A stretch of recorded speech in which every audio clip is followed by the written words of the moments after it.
Okay, we are recording. I am Brandon Polite, professor of philosophy at Knox College in Galesburg, Illinois. And I'm joined by Luvell Anderson, who's a professor of philosophy at the University of Illinois, Urbana-Champaign in Champaign-Urbana, Illinois. He's done a lot of work on racial humor, and in particular, the ethics of racial humor. And he has a book underway presently called The Ethics of Racial Humor, which will be out at some point in the future from Oxford University Press. He's also the co-host of the podcast SNL 101, which is a podcast for educators who want to use sketches from Saturday Night Live in the classroom. Luvell, thank you so much for joining me. All right, thanks so much for having me. Excited to be here. Awesome. I've been excited to talk to you as my emails have indicated. I think, as I mentioned to you, even though I primarily work in the philosophy of music, the type of art I care most about is comedy, and in particular, stand-up and sketch comedy, going back through, Monty Python, SNL, Mr. Show, Kids in the Hall, George Carlin, Richard Pryor, Maria Bamford, blah, blah, blah. The list goes on about the stuff I care about here. And so we're talking about race and humor and race and comedy. And you have a paper called Why So Serious? An Inquiry on Racist Jokes from the Journal of Social Philosophy in 2019. And in that paper, you make this really important distinction between not just merely racial humor, which is humor about race, that could be, about race as a way of exposing flaws in racist ideology, right? And racist humor, which is, I think, straightforward what racist humor would be, right? But then you add this third category of racially insensitive humor. And so could you just briefly introduce us to this, I think really important distinction, and then we can, dig into some examples and talk about, this issue more deeply. Yeah, I mean, the basic motivation for introducing that middle category was to try to get us beyond talking about racial humor in these very strict and what I often found confining categories of either it's a racial joke that's, I don't know, in some sense okay, or it's racist, and then you're stuck trying to place it in one of these two boxes, which often just sort of reduces the kind of nuance you might want to bring to this sort of discussion. And so I try to distinguish the three categories by saying, well, we have to think in terms of not just the content of the joke itself, but also the kinds of effects the joke's going to have on the social situation. And so a merely racial joke, I call it, is one where the joker has this aim to subvert racially stratified social orders, and that you can also expect the audience, you can reasonably expect that the audience will recognize that that's what the joker is trying to do. A racial joke is racially insensitive if the speaker has an aim to subvert that racially stratified social order, but is, say, mistakenly inattentive to what I call the relevant features of the context. That is, they, of course, have intentions to subvert, but for some reason don't read the room in the right sort of way, or they mistakenly think the audience is further along or understands what they're trying to do in a way that there's some block that sort of prevents the audience from doing that. And so there's a kind of distribution of responsibility between the speaker and the audience. And I want to say, well, the racially insensitive category tries to pay attention to that distribution. It tries to say, it's not all on the speaker. The audience also has some responsibilities, but sometimes the sort of distribution or the balance can sway one way or the other. And therefore, if the speaker fails to live up to their part, then the joke is insensitive.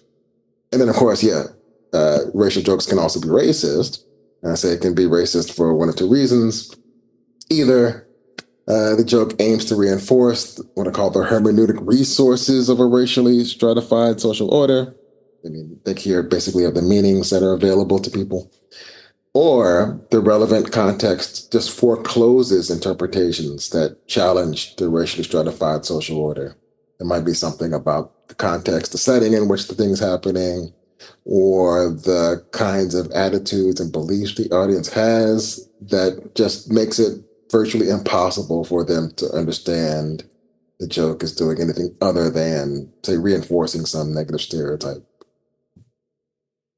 Yeah, yeah, right. And so it seems like the racially insensitive and the racist categories, like the boundaries there, I feel like can often be Right. blurred, Yeah, right? that's right. That, how do we fit it? Is it racist?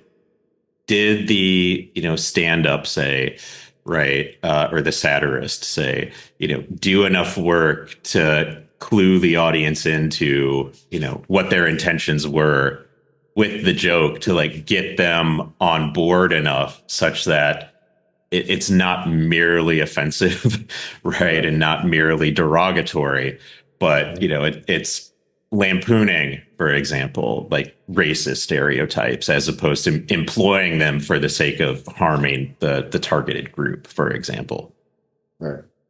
Right. Yeah, I think that's right. And it is difficult to draw that line between something that's insensitive and something that's sort of full blown racist. And this is where I think my view is evolving in certain ways, where there's a way of thinking about racism as a kind of moral failing or just focusing on interpersonal interactions. So moralizing the concept of racism as opposed to a way of thinking about racism primarily as a political phenomenon and sort of thinking about the character of the social and institutional arrangements that in certain ways constrain or determine or make possible a certain menu of actions and behaviors.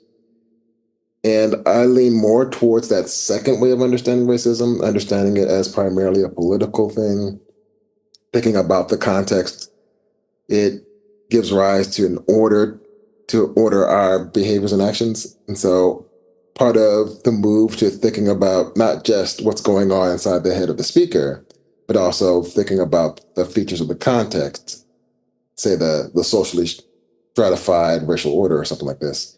It's a move towards thinking about, okay, the social conditions that make certain interpretations of humor possible. And so that's where I want to focus most of the attention to try to make my way through these three distinctions. And I think maybe that can help in trying to at least give us some more guidance in distinguishing between, say, insensitive jokes and racist jokes. Yeah, right. Because yeah, getting inside the comedian's head, right? When you start talking about intentionality and, individual intentionality, it becomes really difficult to assess what's going on with the joke. Whereas if you make the move to the more social political context and you broaden things out, then it seems like you can assess and evaluate a joke for, its racist content or, racially subversive content, because a lot of comedians uh are precisely looking for that edge, right, of we're pushing the line of what's offensive, right, perhaps for the sake of exposing or lampooning racist attitudes. And sometimes to do that, we're going to embody those, right, or express those attitudes as a way of drawing attention to them. And some audiences might not be comfortable with the mere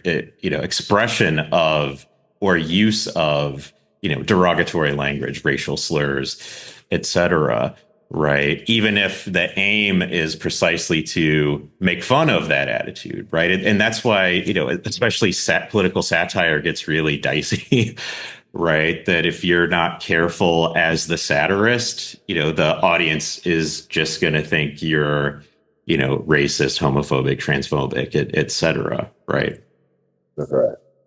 Yeah, pretty much follow the anthropologist Mary Douglas here, thinking that, so she has this line about the joke form going beyond the utterance, that it also includes the total, which calls the total social situation. Right? So we're not just ever really just looking at the content of a thing. We're also looking at the setting in which it happens, which, sort of reminds me of and I think you mentioned this in the email, the Tony Hinchcliffe Yeah. performance at the Trump rally, where it's not just about the content of the jokes, but also about the setting in which it happens. And that plays an important role in how we expect an audience to understand what's happening, how to read what the humorist is saying. Yeah, right. And this is a problem too when like a comedian like says something edgy or offensive or is on the line of offensive, right? And that gets uptake in the media, right? And so if I'm thinking about, God, this was over a decade ago now, but when Tracy Morgan got in trouble for, the joke where he said, if my son were gay, I would stab him, I Yeah. think was the joke, right? Like out of context, that sounds awful, right? And maybe in the context itself, it was awful, but like the mere fact that you have a white lady on the news reading the joke, right? Yeah. Minus the context rather of the entire set, like that's not a helpful way to evaluate, the joke itself. And again, maybe it is problematic within the context itself, but clearly someone in that audience or multiple people in that audience were offended enough to, draw attention to it on social media, and then it gets picked up by, more mainstream forms of media. But the context seems super important there. Yep. I mean, part of what often makes humor successful, especially in stand-up contexts, is that the comedian is able to create a kind of communal rapport with the audience. Right? There's a kind of creation of trust so that the comedian can say a bunch of off the wall stuff and it not be taken sort of hostilely or as an attempt to cut down, or at least in order to have the opportunity to say stuff like that and have it understood by the audience as non-threatening, you do have to establish this kind of trust with the audience first. And yeah, out of context, you sort of erase all of that work. Yeah. Right? There is no creation of community in order to say off the wall outlandish stuff. And then it also erases all that work that the comedian probably did, which again, this changes the experience of the joke. Yeah, 100%. Right. So there's the broader context of like the particular run that the comedian's on. There's the even broader context of the entire set, right, that they're doing. And then there's the particular context of where is this set being delivered, right? Where are these jokes being delivered, right? And so the Tony Hinchcliffe example, right? He's doing it at Madison Square Garden at a nationally televised Donald Trump rally, right? Yeah. And he's telling a joke where, Puerto Rico is an island of garbage, right?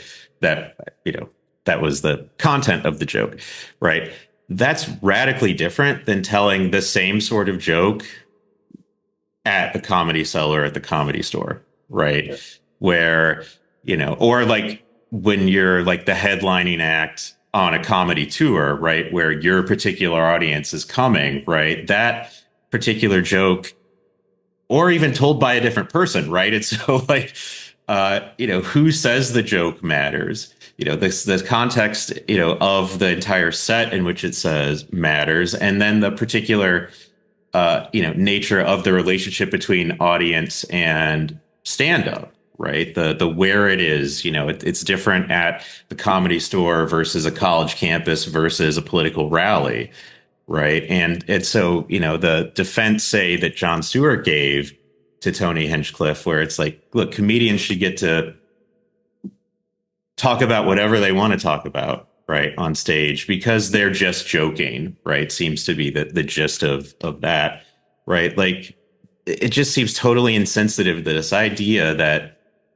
I think, you're certainly advancing that I think is absolutely right that no, there's more going on here than just comedians get to say whatever they want because of their profession. Yeah.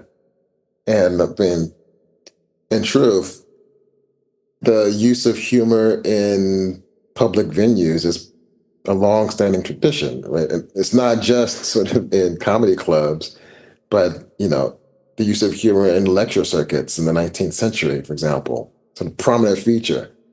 Um, and in fact, there's this essay by Lawrence Mintz where he sort of likens comedy to what he calls the purest public comic communication form of public communication, uh, and it's a way of revealing a society's values, right? So it's a kind of index, a kind of mirror. If you are Tony going into Madison Square Garden, knowing that this is a crowd who's been egged on by Trump and the surrogates about various anti-immigration sentiments and attitudes, and you start doing lines that seem to confirm those attitudes, I don't know how you could think that the audience would just think you're just talking shit, for example, Yeah. right?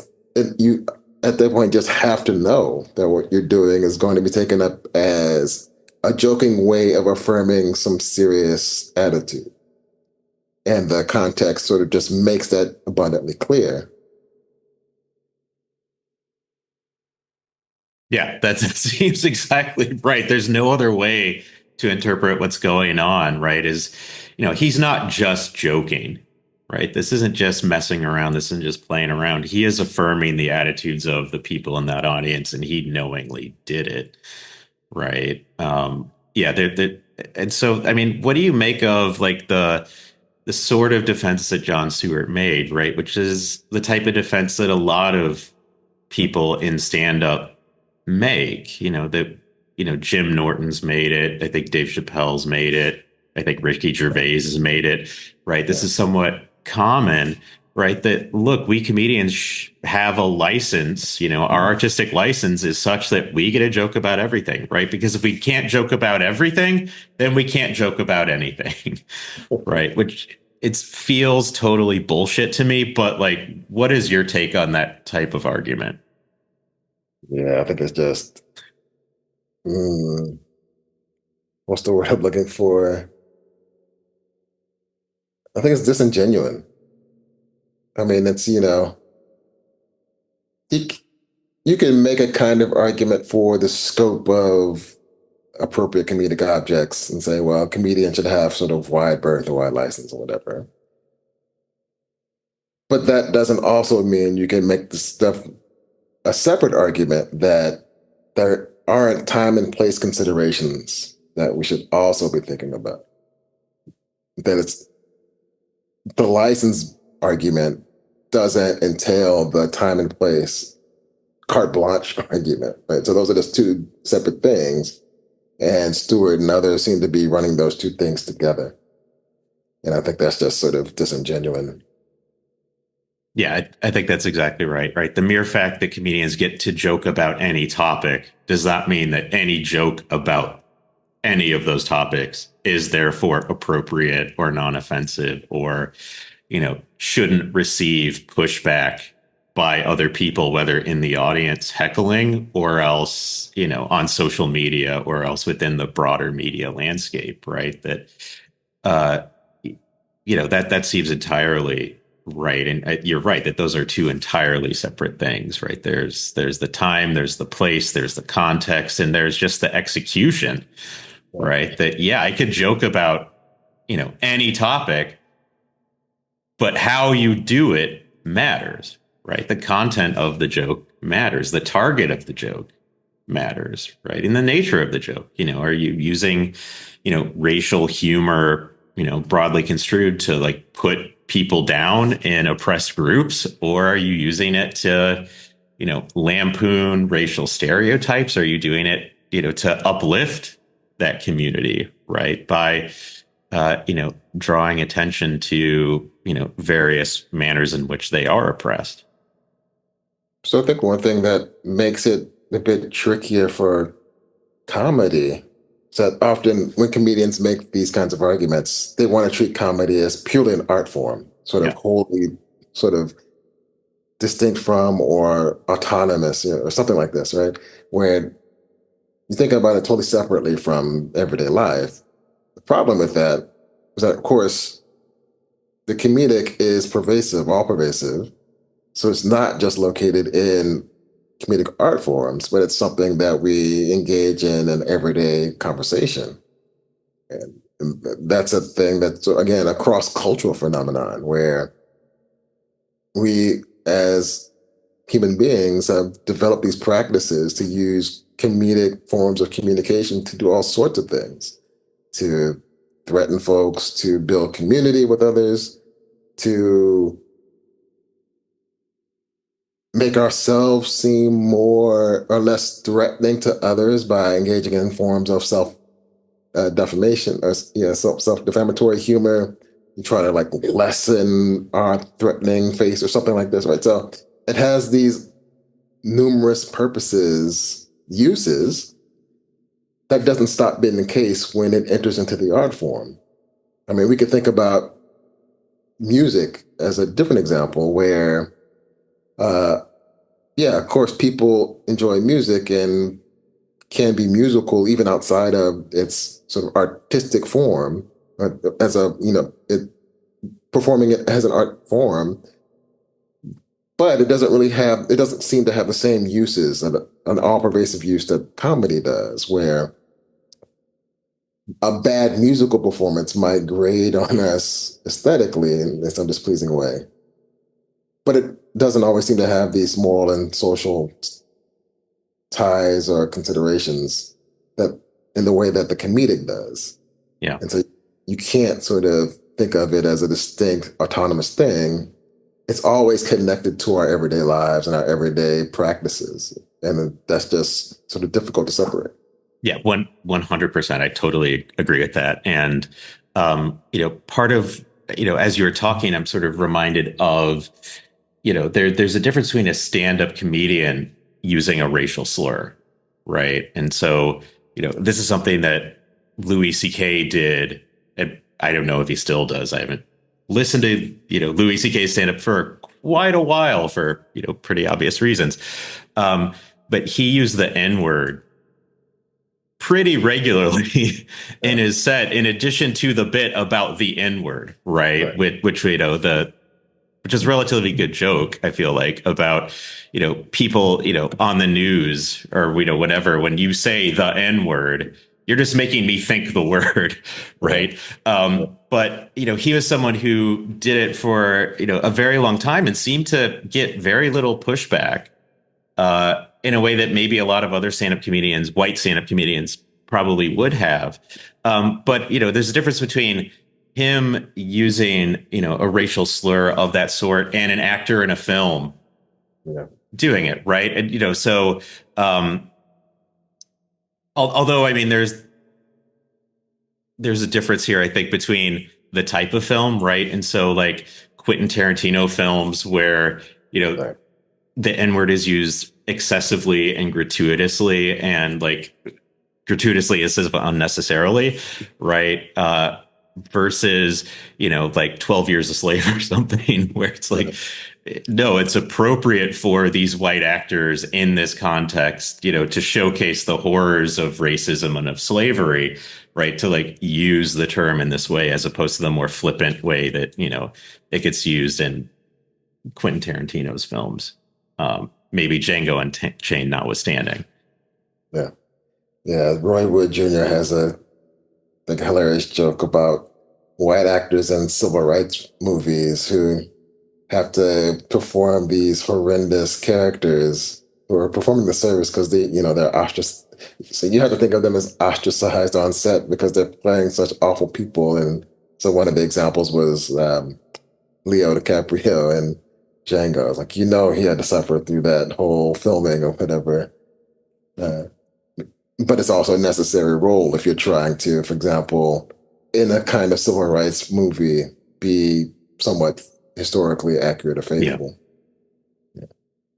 Yeah, just like just like you need people smoking, you need people, using that language, however offensive it, was and still is, right? That, you need to be accurate to the time period versus Louis C.K. in the 90s and early 2000s, just, letting the N word fly, right? Like, I don't know. Do you have thoughts on the Louis C.K.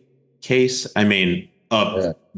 not his sexual misconduct, but of, the use of his use of the N word, right?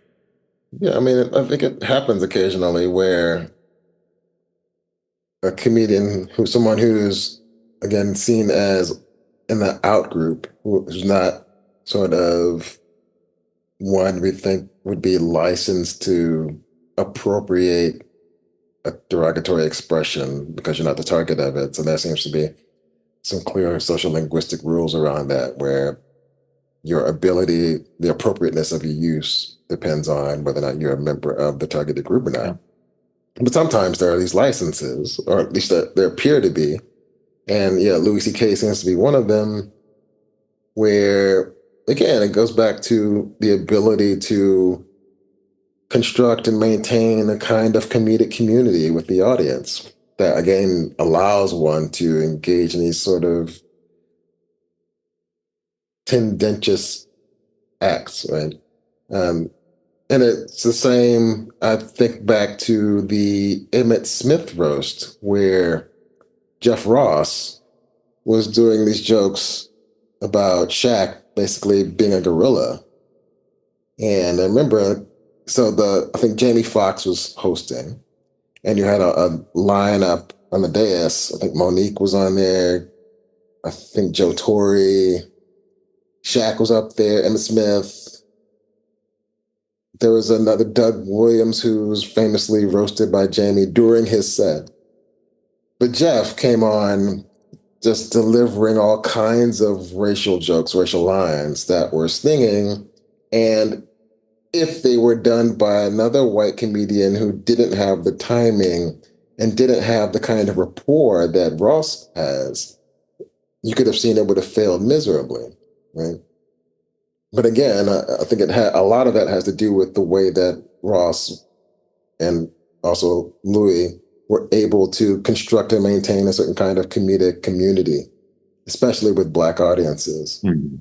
And there's something about the performance, something about the kind of trust they were able to establish through, I guess, a kind of sustained performance in front of these audiences. The mere fact of performing in front of Black audiences can help a white comedian gain that kind of license. I mean, it's the kind of thing that I think people like Gary Owen has been able to also construct because they perform regularly in front of Black audiences. And so I think that's part of what explains his ability to quote unquote get away with it in a way that other white comedians haven't been able to because they just haven't put in that kind of time. Yeah, there's the time and effort of building a relationship and a rapport with Black audiences, right? And if you're able to do that, then it seems like you have more of a license to use those terms because, as you've said, multiple times now, right? There's this trust that gets built up between comedian and audience. And, if you're a comedian starting out and doing open mics, like you have to build that trust as you're doing your set, right? And so, a white comedian using the N word in that scenario, right, is just like totally unacceptable, presumably, unless they're executing at an incredibly high level, right? Whereas, a comedian like Louis C.K. sort of, had that trust built in. And so when he was headlining, right, now he's gone off on the like anti woke comedian circuit, it feels like to me, even though he's still selling out Madison Square Garden multiple times over. I'm still on his mailing list, his email list rather, for academic purposes at this point. But yeah, so that seems really important, right? The building of trust between the comedian and the audience, right? And yeah, so please go ahead. Yeah, I remember watching. So the BET used to have the show called Comic View, Many Hmm. comedians routinely to perform like between 5 and 7 minute sets. And I remember there was a white comedian who came on whose first line was about the show Cops. And he was trying to make a joke about the coolness of black people who appear on Cops versus the uncoolness of white people who appear on it.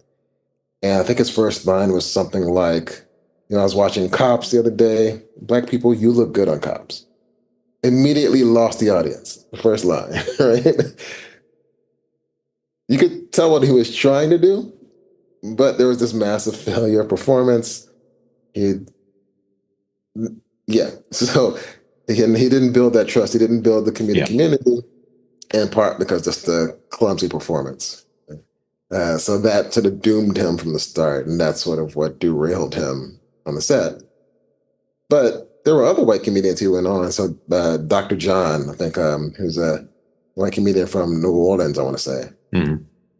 appeared on there regularly and always killed. So it wasn't the mere fact of his whiteness that did him in. It was his performance and his inability to establish a kind of comedic trust with his audience that doomed him. Right. So again, yeah, comedians sometimes when they get hit with dissent or they get uh, people complain about their sets or something like this, then they often try to save face by chalking it up to say the audience is overly insensitive or you can't take a joke or something like that. Rarely do they look at themselves and say, well, maybe I didn't do enough to build trust with my audience. Yeah. And maybe there were some performance issues that I should clean up as well. Yeah. Maybe that's not the right opener, right? Like, you do that 3 minutes in or 4 minutes into your set, maybe that joke lands, right? Maybe that joke kills, right? But as an opener, right? And especially if he's like new to that particular venue, right? That particular comedy series, like, dude, like, this isn't a case of like read the room. It's Right. like just think ahead and I mean it precisely goes to what we've been talking about, that the context matters and the execution matters, right? Because people can take jokes about themselves, even members of oppressed groups, right? But it's gotta execute properly, which means being sensitive and sympathetic to other people and meeting them where they're at versus, oh, this is a good line, I'm going to start with this, right? Yeah. Yeah. Yeah. To Sort of just do the fucking work is, I think, the basic point here. I think a lot of trouble could be avoided if you just stuck to that principle. Yeah. I know, right? Just do the work. um Do you have thoughts on the context matters, the timing matters, the execution matters? Do you have thoughts on uh this broader idea of the time matters too, right? And so people say things like Blazing Saddles couldn't get made today. It wouldn't be the same movie, right? Just because of all of the use of the N-word and all of the racial humor. Right. Whereas, the case of Jeff Ross at Emmett Smith's roast, like, indicates that maybe it could be if it was done well enough. Right. So do you have thoughts on that type of issue? I mean, there is something about the time where the time is referring some way to like the political and social conditions Yeah. in which the humor is happening. That does matter. Again, because if I'm taking this sort of broader view about content plus context, the context is dynamic and it shifts. Right? And so people's tastes shift along with that. I don't know if Blazing Saddles, for example, could or couldn't be made in our current day. I'm trying to think about, well, so if I'm just thinking about the kinds of consumption habits people have now, it seems like when I talk to, for example, my undergrad students in my humor course, they're not really doing a whole lot of movie watching these days. So, Yeah. in part, I kind of worry about, okay, you're producing that film, who's left? Who's watching it? It's not young folks per se. And if it's older folks, you might be able to tap into some of that nostalgia that, yeah, so there's a kind of reactionism, I think, that happens amongst sort of older people where they view the stuff that's happening today and say, well, things have gone downhill. We need to go back to a time where we had this pristine form, where I think that a line I often see in comment sections is like when you could actually do comedy, and then go back to the 80s or something like this, or go back to those, those roasts with Don Rickles and Dean Martin or whatever. Uh, so maybe for that kind of crowd, you could make this kind of film today. And then for those who aren't watching film, probably run the risk of being seen as doing something extremely offensive. Because again, there's a kind of filmic language that you have to learn, Yeah. engaged in. And if you don't have that, you're not going to even read it right. So I think so it could be tricky, I think. Yeah. So let's say then, make it today means we're going to update it, right? We're going to do a 21st century 8-episode Netflix series, right, of Blazing Saddles, right, with the hottest actors, right, the best writers, the best directors are going to do this. We're going to do a limited series like Fargo or something, but Blazing Saddle, right? What would that even look like? Yeah. And it's not, so you're not even thinking period piece. And just get rid of Oh, yeah, I the, mean, it could be like a gritty reboot. No, I mean, yeah, we could keep it a period piece, right? It's set in the Old West, but it's an 8-part limited series on Netflix or Hulu or whatever. And, it's going to keep the spirit of Blazing Saddles, let's say. yeah, I don't think I'm confident that it would do very well. Mm-mm. If I'm thinking about if it's again staying faithful to like the Mel Brooks universe, Yeah. I don't know that Mel Brooks style humor plays very well in our current situation Yeah. because of its irreverence towards like everything, basically. Yeah. Yeah. Yeah. Yeah, I think that would be difficult to pull off. I think so too. Um, uh, yeah, yeah. So one thing then to go back to sort of the social space and the rapport with the audience, right? Part of that has to do with like the literal particular place that the set is being delivered, right? And so the Madison Square Garden at Trump rally versus Comedy Cellar, right? The jokes could play radically differently, right? Just because of the social political norms surrounding that, right? When you're in a comedy club, that's a very different space than a political rally, right? In the comedy club, the expectation is the audience is familiar with the norms. And so the audience is willing to give more trust to the comedian, right? Just because that's the nature of comedy. And so this is the nature of the space that we're going to give them, a bit more latitude. Now, that doesn't mean we're not going to heckle eventually or boo or start throwing tomatoes or whatever, if like they just very flagrantly start crossing all sorts of lines of offense. But there's more trust there versus a space like a college campus, right? A lot of comedians have stopped doing college campuses. Now, granted, like when Jerry Seinfeld and Chris Rock say it, like they don't need to do college campuses. They can sell out 10,000 seat arenas, right? Like, so why are they coming to, a small liberal arts college in the Midwest or whatever, right? But like, I sent you this in an email. So Godfrey, stand-up comedian, if people aren't familiar with him, look him up. He's fantastic. Gave a set here at Knox College, like this may have been 13, 14 years ago. And he's a fantastic comic. He does a lot of crowd work, right? And the point of crowd work, especially in a college campus, is to like gain a rapport with an audience, right? It's not just the person giving a set, of jokes that they have. It's, I'm going to work with the audience. It's going to be improvisatory. It's going to be expository. We're going to work, this extemporaneous rather, we're going to, work this out together and find humor together. And then I can do, parts of my set. Right. He kind of died in a way that I felt bad and embarrassed just because, you know, at least our students back then like weren't familiar with the norms of stand up. So like they were talking during his set.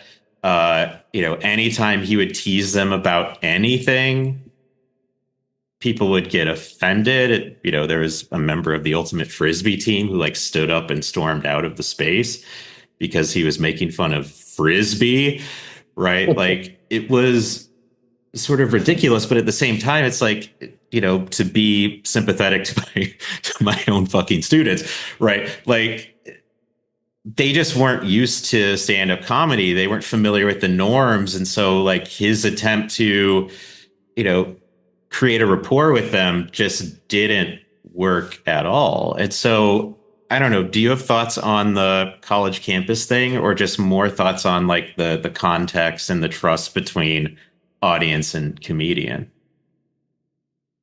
Yeah, man, it's also, I think, a difficult space to, I guess, reappropriate for comedic purposes. Because again, the space is just designed to foster, I don't know, intellectual engagement. It kind of puts you in the mind of being presented with information that you're supposed to learn or interact with critically. So the space itself kind of trains you to engage information in that way, engage speech performances in that way. And so, yeah, the comedian who comes into that space is already up against a huge barrier just because of the physical construction of the space. And just like, I mean, so not Madison Square Garden as a site, but as a site of a political rally, same thing, right? There's a kind of barrier or an obstacle that is a huge hurdle for a comedian to overcome. And so it's really difficult for, I think, comedians to go into a college space expecting to do their normal set routine because the space kind of disallows it. I mean, it's also the same thing that happened to Nimesh Patel. Remember the story where he did a set at Columbia University and was stopped, I think, midway in between the set because he did some jokes that some students found offensive and inappropriate. Questions about, whether or not they misunderstood what he was saying or trying to do. So they took him as I guess shitting on gay people. So he did this joke about a guy in his neighborhood. And the way they read him was that he was basically making a joke at gay people's expense. And his recounting of that is like, no, actually, it was quite the opposite. I was subverting sort of social attitudes about gay folks. But again, the construction of the space sort of raises this hurdle that, again, it's a very high hurdle. And you can't go in thinking you're going to just do your normal set and be able to rely on the design aspects of the space that prompt people to respond differently to what you're doing. Yeah. Right. And so, yeah, a comedian needs to tailor their set really to the particular audience that they're, performing to, which again is just the point of you got to do the work ahead of time. Yeah. Right. But, it does come down also to like the audience and their willingness to put trust in a stand up. And as you're saying, in a college space, it's not really set up for that type of, relationship between speaker and audience, right? The standard speaker is people like us who get up and, we talk and we, have conversations with students and, we can joke around as I probably do too much in the classroom, but whatever, it works. Um, but it's very different than someone who's coming there just to deliver a stand-up set, just to, be funny, right? And yeah, the being attuned to the particular sensitivities of the group you're talking to, is an important thing to do if you're gonna want to land your material, I guess. Yeah, I feel this way about musical performances that happen on campus too. I just don't feel the same when I go Yeah, to a dedicated music venue versus the performance center on campus, where there's still a kind of educational feel to the performance, even though the musical act isn't intending to like educate us or anything like yeah, that. But again, there's something about the space that just puts me in that kind of frame of mind that yeah, I'm not trying. It's just not something I'm consciously doing. It's just something that I feel myself falling into because of the site. yeah, yeah. Right. And so, I mean, I feel like it does depend, though. I saw Tig Notaro at the Cranert Center for Performing Arts at University of Illinois, 5, 6, 7 years ago now. I really don't know. Like, pandemic really destroyed my sense of time and having kids also. So, like, I like try to remember, like, was my younger son born? Was my older son born? Like, I honestly don't know. But that space, it's at a university. It's a performing arts center, but like, it's a good enough one that it sort of seems to function more like a theater would, versus when I saw her just in a regular theater, and I do feel like the other one was better, but it may have just been the set itself and not necessarily the venue. So I honestly don't know. Yeah, that makes sense. That should also say that Cranard is sort of celebrated in that way as being a pretty uniquely dynamic space in a way Yes, that I think it's a world class venue that gets world class, uh, yeah, people come through. yeah, yeah, which wasn't the case at other universities I've been at. It's sort of rare. Yeah. No, I 100% agree with you. Um, okay, cool. So let's see what else. So we've talked about how, um, I mean, okay, one point I don't think we've made maybe is that has to do with the issue of, could they do that today? Right. It's not just that what counts as racially insensitive or, racist versus merely racial, right, is time sensitive. I think that's, Yeah, straightforwardly the case. You're absolutely right about that. But also, I think tethered to that is the fact that what's funny is also time yeah, sensitive, right? That as you're talking about, you're looking at comment sections, and it's, oh, if only comedy were like back in the day with the Dean Martin roast, or like the comedy boom of the 90s, like, or the 80s rather, right? Like, a lot of the shit that I would have found funny and that people found funny in the 80s is just totally hacky now, yep, exactly. This right? was the experience I had watching Saturday Night, so the movie about the first episode of Saturday Night Live, Hmm.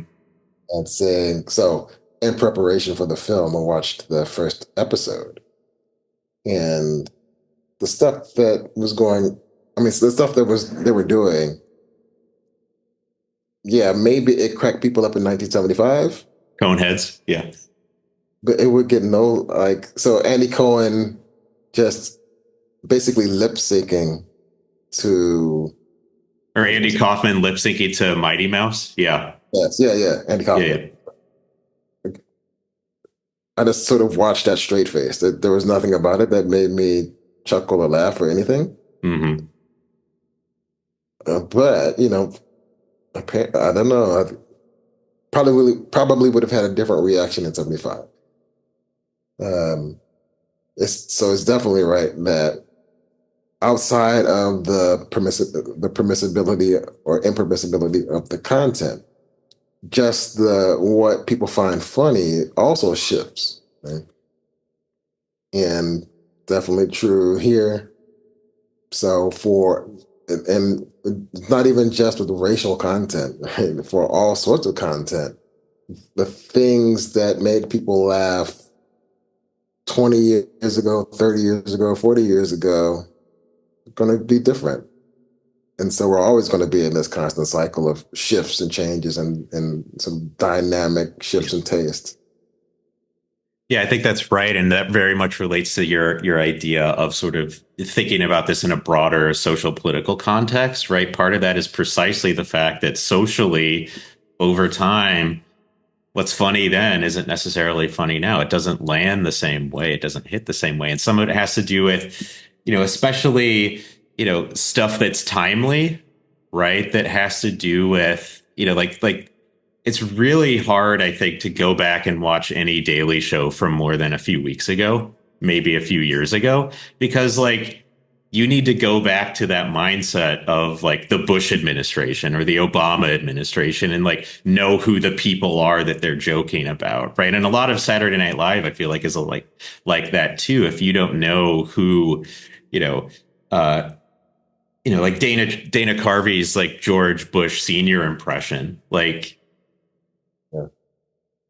that was from then, right? Late 80s, early 90s. Like it's not going to land if you didn't grow up during that time period, relatively familiar with the news. Versus I think something like a lot of Monty Python holds up to me at least, and I think a lot of people precisely because they very deliberately didn't do that, right? They didn't make it timely, right? And, granted, it's a comic sensibility that's very much of the late 60s, early 70s. Um, but at the same time, a lot of that holds up more than a lot of the political, more timely, satirical stuff from the same time period. Which then I think raises a question about what, if anything, can there be classic comedic bits and what the characteristics of those classic bits would be. Yeah. And yeah, locating it outside of a very specific, very conditional topic or issue seems to be one place to start. Because Yeah. if you have to be sort of engrossed in that particular cultural moment, that makes it really difficult for people coming 20, 30, 40, 50 years after to relate and even be able to decipher, to determine what the important elements and features are that I'm supposed to be responding to. Yeah. Yeah. That seems exactly right. Um, But before I let you go, I want to talk a bit about the SNL 101, the podcast that you co-host. So could you tell us a bit about that? Because it's super cool. Yeah, so this is a venture that, or I guess, how do I put it? It's an idea that me and a former colleague at Syracuse came up with, Charisse Lepre, who's in communications there in the Newhouse School of Communication, where the idea was to basically discuss episodes of SNL weekly, to try to pull out sketches from that week's episode and pair them with a reading that basically provides a kind of resource for educators who want to use SNL in the classroom to illustrate some concept or point or argument or whatever. And so we've been doing this now for, I want to say, this is our second season. So we started in the 49th season to gear up for the 50th, which is currently the season. And yeah, I've been enjoying it. It's been good because one thing it has done for me anyway is pushed me to read even more broadly, to try to figure out, okay, well, what sorts of things could I be thinking about with some sketch that on the surface might not have anything obvious as, okay, here's a concept that, say, a philosopher is going to talk about, or here's a concept that a communication scholar is going to talk about, or a media scholar. So it's been sort of fun in that way, just to try to expand my imagination in ways that I find helpful, useful as a pedagogue. Yeah. What do you think is the best, maybe philosophically, recent sketch from SNL? Or like, what's one of the better ones that comes to mind? So I think I just did one a couple weeks ago. I'm trying to remember. I want to say it might have been when Ariana Grande hosted. And yeah, so it was about basically, so there was this sketch on that highlighted competition and sort of uh, the nature of competition and what kinds of values it tends to promote in people. So they had this sketch where there was a son who was introducing his lover to his family for the first time. And the way they were going to break the ice was by playing this game, I guess a kind of charades or something, the family. And it turns out that the mother, played by Ariana, was very competitive and like a mean competitive person. So that if you talk smack, she was going to elevate it in a way like, like Michael Jordan or Larry Bird did, or try to like just dissolve your psyche. Uh, so I was able to basically use that sketch to highlight some work by Teen Nguyen, for example, on competition as cooperation, which was fun. It was a fun way to think about, the kinds of virtues, kinds of values that you develop in competitive gaming or sport, right? And whether or not it's a good or bad thing, and uh, yeah. So I like that one a lot. That was one of the more recent episodes we did that I found enjoyable and a way to pull in some cool philosophical discussion. Awesome. Well, Lavelle, thank you so much for this. This was a really terrific conversation. Thanks for having me. That was very fun. Thanks for engaging me on these light, serious topics. Exactly. Thanks.